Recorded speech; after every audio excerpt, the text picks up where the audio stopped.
Okay, hi guys. Welcome to Coach Call. Happy Thursday, happy payday, happy rank advancement day. Some awesome rank advancements today on the team. Tonight we have one of our Star Diamond speakers, Stephanie. She is going to talk to us about mindset and PD and why it's so important to continue doing those things if you want to continue to build a strong business and just to be a mentally tough person. So without further ado, Stephanie can take it away.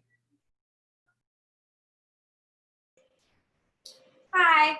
Okay, so full disclosure, I'm doing the ultimate reset right now. Definitely not going to make it through 30 minutes without getting up to go pee or wrapping a blanket around me. And if you haven't done the ultimate reset, part of like why I wanted to like talk about what I want to talk about tonight is because everyone I talk to is struggling somehow, right? There's been 7 months of negativity in this world. It's going to affect you if you're a person. And if your life is perfect right now, then let me know so I can like leech off your energy. But everyone is struggling. The world is heavy. There's so much uncertainty. And I personally, I've had a couple months of just mistake after mistake and loss of focus. And it's affected my team, my personally sponsored coaches, and myself. And that's only my fault. But anyways, all those distractions, all those things, I knew I needed something to just get me back on track. And so I decided to do this ultimate reset because I have wanted to do it for a long time and I just needed something to hit the reset button. But I was recognizing that not everyone can do the 21-day ultimate reset. It's expensive. It's a lot of commitment. And so I was like, I feel like everyone needs this, but everyone can't do this. So I was texting Danny and just saying, everyone I'm talking to is struggling with something, you know, having a hard time in nutrition, having a hard time pressing play, having a hard time reading personal development, or they are doing all those things and they just still feel off, like they could cry, or like something's just heavy. So I texted Danny and I was like, can we just do a call about like why we are here and get back to like why we work out? And, you know, the diamond pushes are fun and those things are fun, but I feel like a lot of people get so caught up in like success club points and rank advancements. And if they're not there, it can be discouraging. And then you forget why you said yes to this opportunity in the first place. So I texted Danny just saying like, can we do a call on this? And she just put it right back on me as she should have. Well, you can do a call on that Thursday. I'm like, instantly, immediately when she texted that, I started searching for reasons in my head, excuses not to like put it back on Danny. And then I'm like, what am I doing? She's right. And so I'm like, okay, get over yourself and just do the freaking call. So I don't have like an exact outline of what I want to talk about. I did a brain dump today and have like jumbled notes, but I don't have a specific outline of what I want to talk about because I wanted to just share my heart, and I'll probably get a little distracted. But if someone has something that they need to hear about, please drop it in the chat and maybe we'll go that direction. But I was thinking about how everyone is like, fuck 2020, right? Like everyone has probably said it or thought it. And then I was thinking, wait, why? Like, yes, there's a pandemic. Yes, there's been just crazy things in this world, everything on the Simpsons episode, right? But why does it have to be the worst year? Like, this is the year that a lot of you signed up and said yes and took control of your health. This is a new coach call. So probably most of you said yes to coaching in 2020. I call that a win. So 2019 was like what, 2018, 2019, when I was in those years, it was like some of the worst times of my life. Okay, I lost my best friend. I was completely unhealthy. I had major postpartum anxiety. I just lost control of myself as a person completely. And it was terrible. But now I look back and I had to get that terrible to be so desperate to say yes to an opportunity. I'm not saying that you have to be desperate to be a coach, but I was desperate to change my life. And coaching is the thing that I said yes to that finally did that.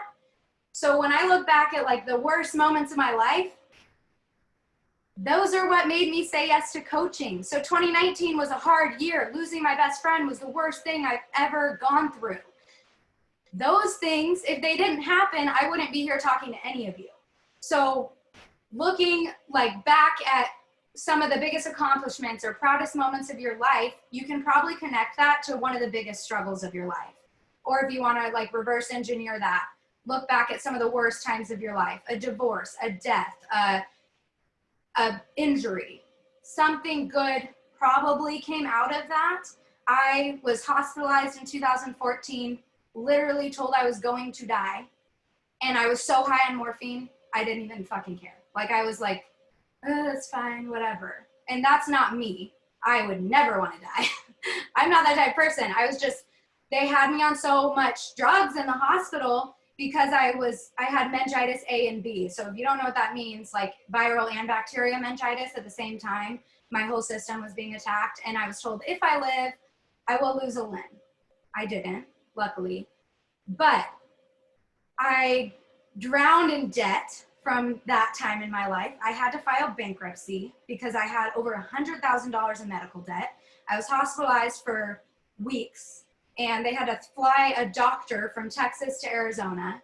Okay, and in that time in my life, I hadn't personally developed as much as I do constantly now. And all I wanted to do was feel sorry for myself. Why me? Why this? This is so hard, which just led to more negativity and more not reaching my full potential. In retrospect, if I never got meningitis, I would have never met my husband. Well, I knew him, but that is what made my husband and I start talking. And I literally would not be married or have 2 kids or live in this house or any of this if I didn't have meningitis. But all I wanted to do was feel sorry for myself at the time. So what I'm saying is like the world is uncertain and we're not wired as humans to like have so much uncertainty and so much like thick and heavy things.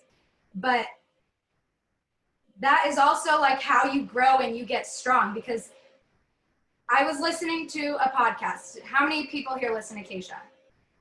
Everyone probably, I don't know. If you've been in the team for long enough, you probably have listened to one of her podcasts. She does a podcast called Empower Her.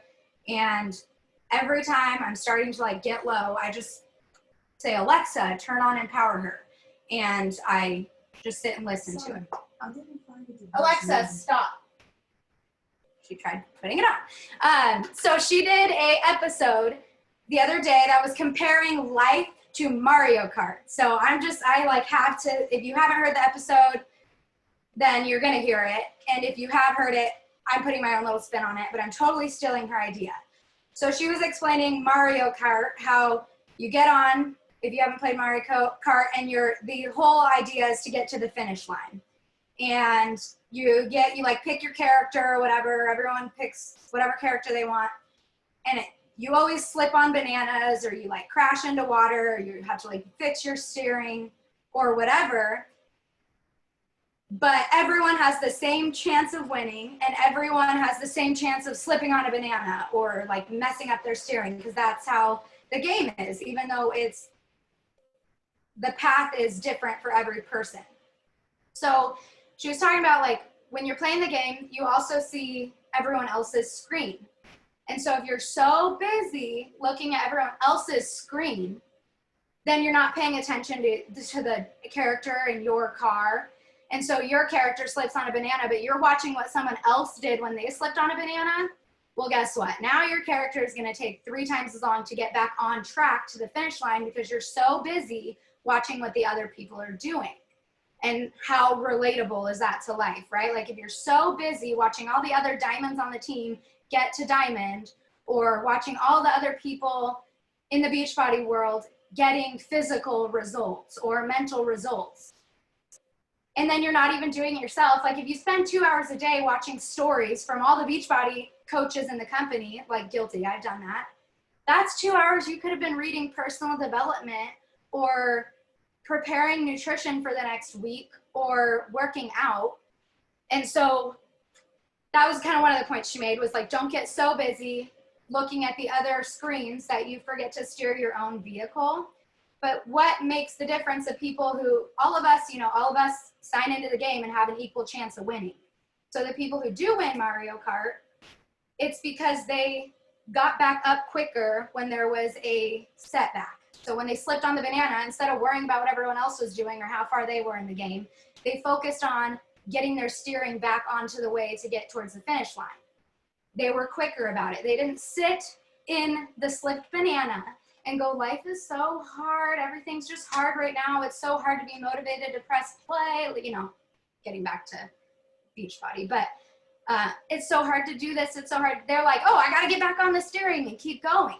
So when you relate that to life in general, if people could go into life like they go into Mario Kart, it might help a lot. So you go into Mario Kart knowing that there's going to be obstacles. How boring would it be if you got on a Mario Kart, there was no other screens, you weren't racing anyone, and there was no obstacles. You're literally just driving to the finish line. That's so boring. And the other people and the competitiveness and the obstacles is what makes Mario Kart fun. So when you go into the game knowing that's the point of the game, you don't get all messed up and anxious when you do get an obstacle on Mario Kart, right? It's like, it's what's exciting. You get back up and you keep going because you still have a chance of getting to the finish line. If we went into life that way, knowing, sure, we can't predict pandemics. We can't predict deaths. We can't predict just feeling off or being affected by things, you know? But, oh my gosh, Kayla, your son or daughter is that your son? He's so cute. Oh my God, I'm so distracted. Okay. But we can't, like, if we went into life knowing there's going to be obstacles, it would be really powerful to be able to look at that differently instead of just getting down in the dumps about it and letting it affect our ability to make decisions or do things correctly for us. I feel like it's really easy to spend a lot of time thinking about what's wrong and how bad you feel, especially when you're surrounded by people who are going through the same thing. And when you could spend that time pressing play or bettering yourself or whatever. So I'm going to kind of like squirrel over here because the whole important message is like, why did you say yes to coaching? I'm sure it wasn't to go diamond. Maybe for some of you it was because Danny makes that like really fun. But coaching, like diamond is not what's going to fulfill you. It's elite is not what's going to fulfill you. Those benchmarks are fun, but what fulfills you as a coach is that you have a community of women who are like-minded, wanting to better themselves, willing to show up to calls, to just share with each other and root for each other. Like, tell me another community that you know of that is just a bunch of women who want the best for each other and who are all trying to just do better even in uncertain times. So that is why I say yes and continue to say yes to coaching. When I get really distracted because I'm discouraged that I haven't hit Success Club or I haven't gone diamond or this person's gone diamond faster than me or all those stupid things, those things are good to like be motivated, but is that what is going to fulfill you at the end of the day? And are you so focused on those things that you forget what fulfills you in this journey, which is the community and how much better you are? So it's easy to focus on those long-term results, losing 30 pounds, hitting diamond, doing this, doing that. But if I was told, if I had a fortune, whatever those things are called, the ball things that you like see the future in, right? So if I could see in the future and someone was like, you're going to die 1 year from today, not to sound morbid or anything. Yes, a magic 8 ball. If someone was like, you're for sure going to die a year from today. Okay. I would change my perspective in the way I live quite a bit, knowing that I have 365 days to live. I would not quit being a part of this team. I would not quit working out. I would not quit drinking my Shakeology. I would, however, stop being so focused on metrics. Metrics are fun and they keep us motivated, like I said.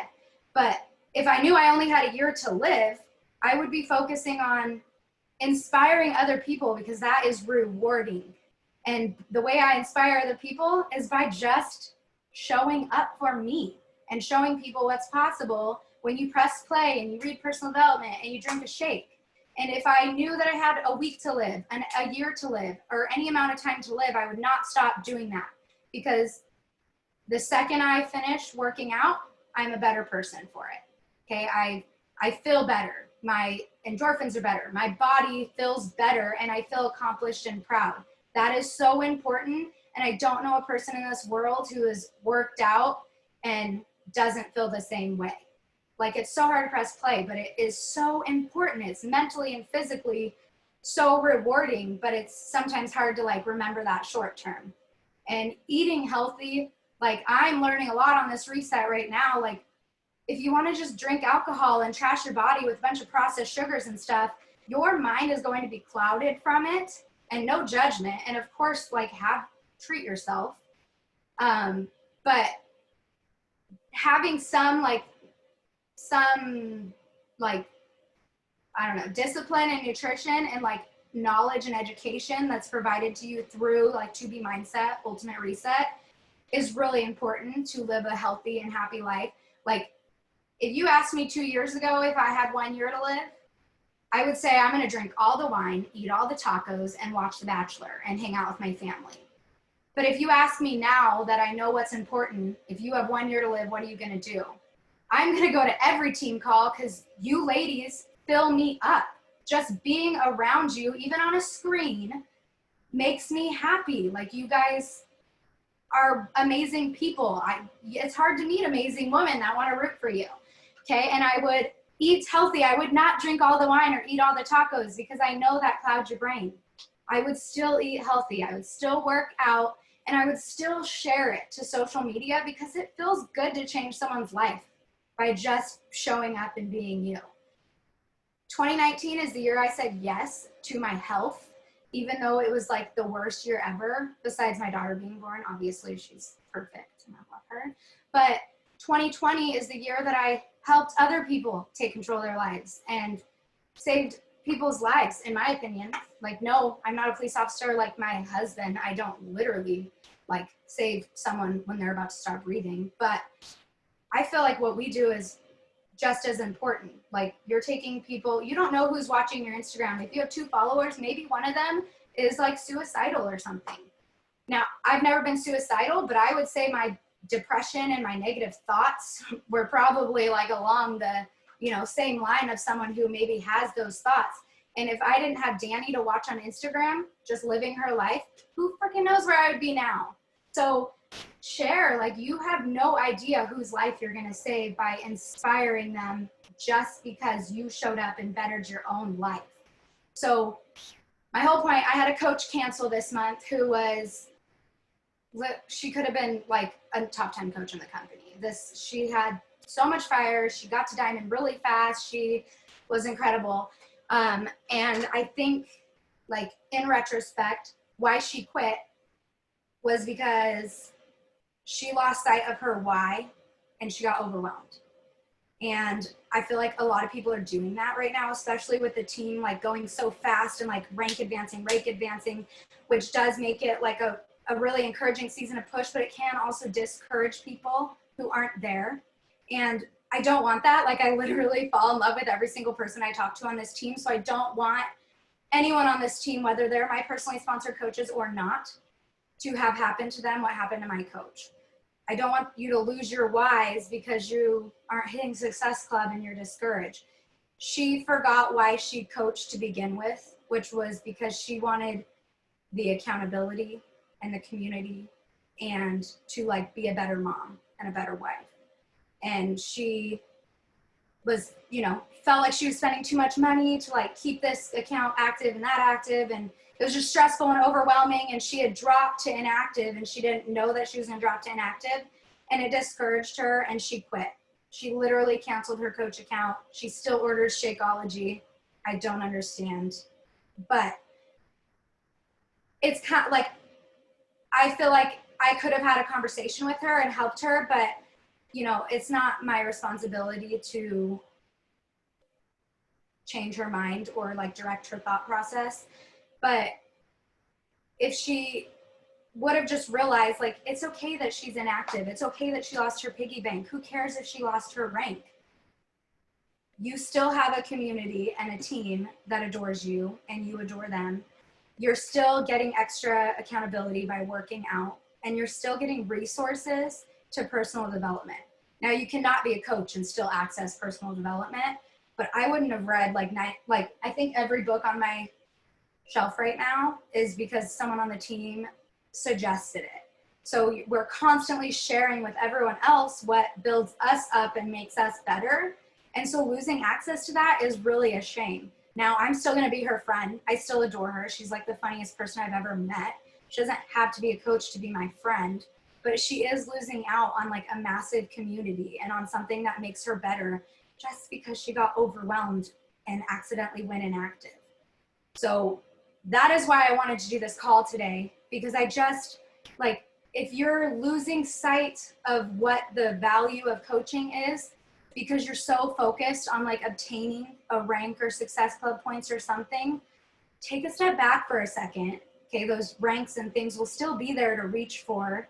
But if you're struggling so much that you've lost sight of those things, you got to take a step back and remember why you're doing this. I heard a 24-hour rule recently of a top coach in the company, and she was sharing that when she gets overwhelmed and feels like she just like needs to quit coaching, and like if you're on top of it as a coach, you're going to get overwhelmed. If you're actually doing it correctly, you're going to have those days or weeks where you're like, fuck, it would be such a relief to just quit coaching, right? But if you get there, that's when you have to take a step back. Don't do that. Don't throw the towel in. Like, it's supposed to get hard sometimes.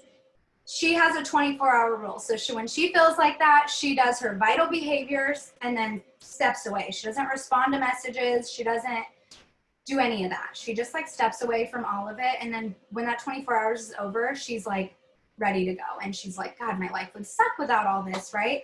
It can be overwhelming to respond to all these messages or make sure that you spent this much money this month, or this person's active and ordered this Shakeology. Like, if you're getting overwhelmed by all of that, then take a step away from it for 24 hours. Don't do it on a Wednesday because you don't want to go inactive. But if you do, it's not the end of the world. But take a step away, grab a personal development. Some really fun thing that I just thought of recently and I started doing. So I keep like a series of books that I like am reading through or I have read through that are my favorite. I have so many personal development books, but I keep a stack right here.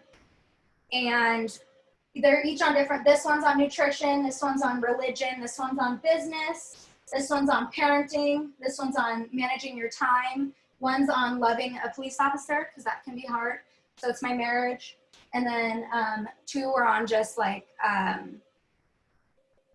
being a woman, if you will, like comparison and all those things. So whatever I'm feeling, I grab the book, I open it to a random page, and I read what's on there. This also works with the Bible. If you have a Bible that like maybe is not so confusing to read, like a children's Bible, I just open it to a random page, and sure as shit, every time I've done it, whatever needs to be spoken to me is on that page.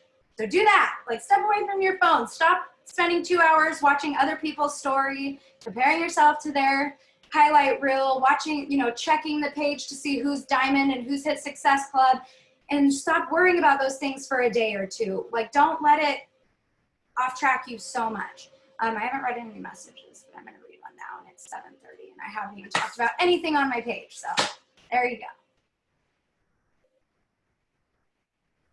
Yay! Can we all give a round of applause? Because that was so good. And I'm really, really glad I recorded this. I'm going to stop recording.